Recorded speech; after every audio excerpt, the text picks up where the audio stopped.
Hello, it's Arie Nijman of Blu Bird Flight Training. In this video I want to talk to you about the airspeed indicator. Although the name is correct, airspeed is not what it measures. It measures air pressure. While the altimeter measures ambient or atmospheric air pressure, which it then presents as altitude, the airspeed indicator uses dynamic air pressure and presents it as airspeed. Dynamic means in motion, and that's exactly what it is. The REM air pressure that the aircraft builds up by moving forward through the air. Like on your motorbike or on skis. The faster you move, the more pressure you experience.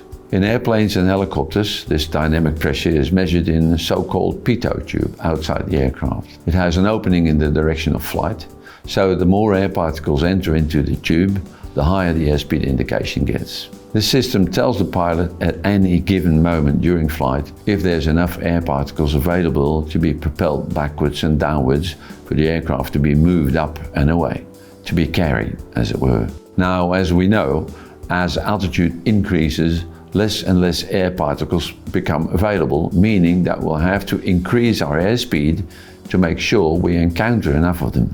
For instance, when during climb we need to maintain an indicated airspeed of, let's say, 70 knots, we'll have to keep increasing our true airspeed to make sure that the necessary amount of air particles is caught inside our pitot tube for the instrument to build up the pressure for an indication of 70.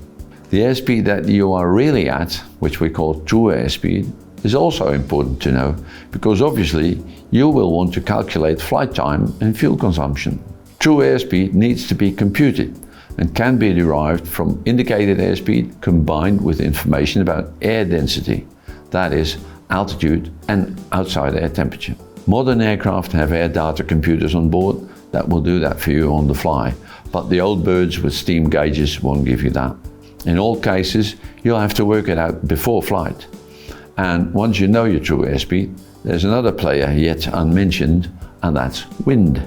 You'll want to figure out total flight time, which means that the movement of the air that you will be flying through is relevant. We call it wind, and your aircraft will be moving along with it, whether you like it or not. If the atmosphere happens to be moving in the same direction you want to go, it is referred to as tailwind, and it will shorten your flight. But obviously in a headwind you will need more time, which means more fuel or battery capacity if you fly electrically. Bottom line, your airspeed indicator lets you know if there's enough air particles available for you to be safe. It does a great job at any altitude, but at exactly what speed you're actually moving about the globe, it does not know. So there it is.